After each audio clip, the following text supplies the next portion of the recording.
गिरधारी श्री यमुनाजीनी बलिहारी वल्लभ विठ्ठल गिरधारी श्री यमुनाजीनी बलिहारी वल्लभ विठ्ठल गिरधारी श्री यमुनाजीनी बलिहारी वल्लभ विठ्ठल गिरधारी श्री यमुनाजीनी बलिहारी वल्लभ विठ्ठल गिरधारी श्री यमुनाजीनी बलिहारी वल्लभ विठ्ठल गिरधारी श्री यमुनाजीनी बलिहारी वल्लभ विठ्ठल गिरधारी श्री यमुनाजीनी बलिहारी वल्लभ विठ्ठल गिरधारी श्री यमुनाजीनी बलिहारी मेरो तो यादार श्री वल्लभ के चरणार मेरो तो यादार श्री विठ्ठल के चरणार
કૃષ્ણ કનૈયા અને ધર્મનું સૂત્ર શ્રીમદ ભાગવત.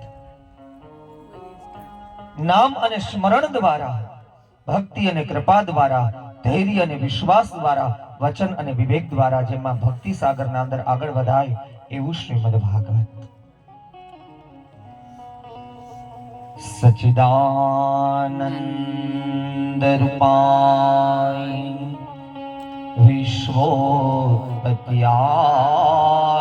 હેતવે તાપત્રય વિનાશાય શ્રી કૃષ્ણાય વયમ નમઃ. વસુદેવ વસુતમ દેવમ કંસ ચાણોરમાદનમ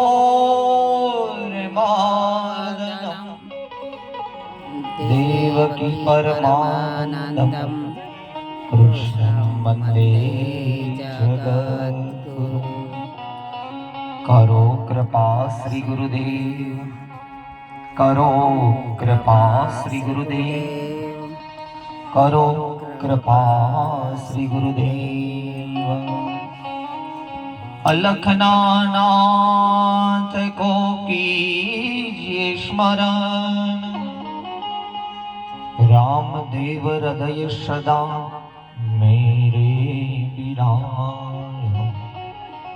तुम तो परम प्रवीण हो, मैं हो निपत यजान.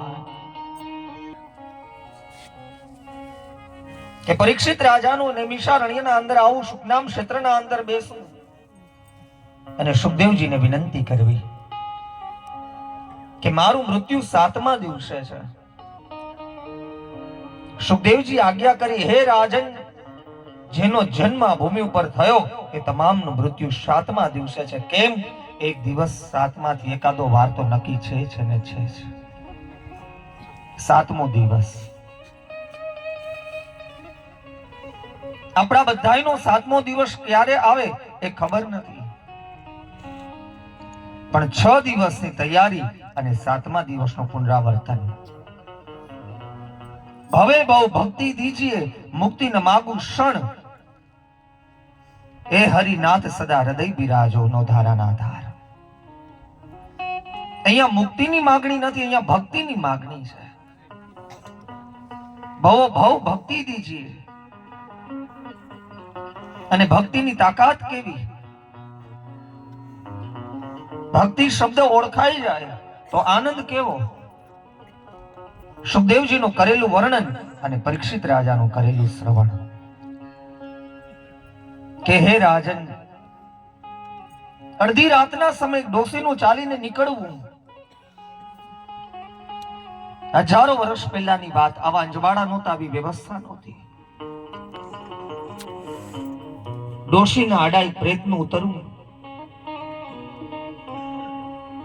ભક્તિની તાકાત જોજો, ભાગવતની તાકાત જોજો.